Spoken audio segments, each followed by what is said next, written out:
Bonjour, je suis Alexandre Pleuvinage du podcast Le Fraudeur, le hacker et vous. Bienvenue dans la Minute Antifraude.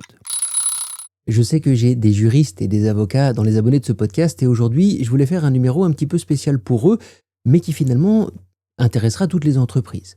Le FBI a récemment lancé une alerte envers des cabinets d'avocats américains expliquant que des groupes de cybercriminels les attaquent pour récupérer des données.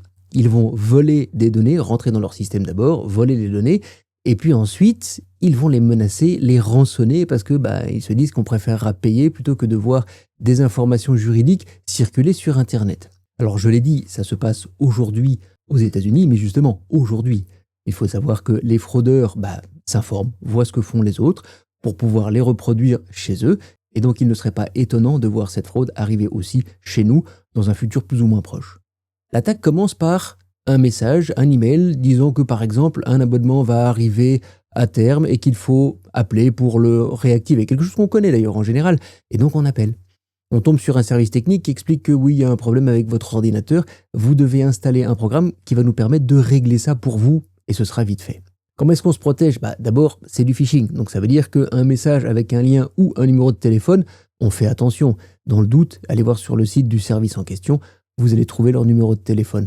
Ensuite, on ne va jamais installer un programme d'accès à distance pour donner accès à une personne qu'on ne connaît pas, qui est à l'extérieur de l'organisation.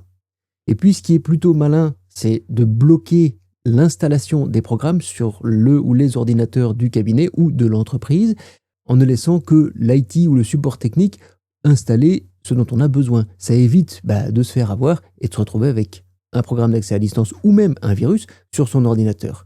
Maintenant, je sais qu'il y en a qui vont me dire « Oui, mais attends, Alexandre, c'est mon cabinet, c'est mon ordinateur. Si moi, je ne peux rien installer, ça ne va pas me simplifier la vie. » Dans ces conditions, ce que je vous conseillerais, c'est quand même de créer deux comptes. Un compte administrateur que vous n'utiliserez que pour installer des choses et un compte utilisateur, celui que vous allez utiliser tous les jours pour faire votre travail. Comme ça, on ne pourra rien installer dans votre dos. Et puis, vous savez que si jamais vous devez vous loguer dans le compte administrateur, c'est que il faut être prudent. Installer quelque chose sur un ordinateur, ça peut être potentiellement dangereux. C'était la Minute Antifraude. Prenez soin de vous et soyez prudents en ligne.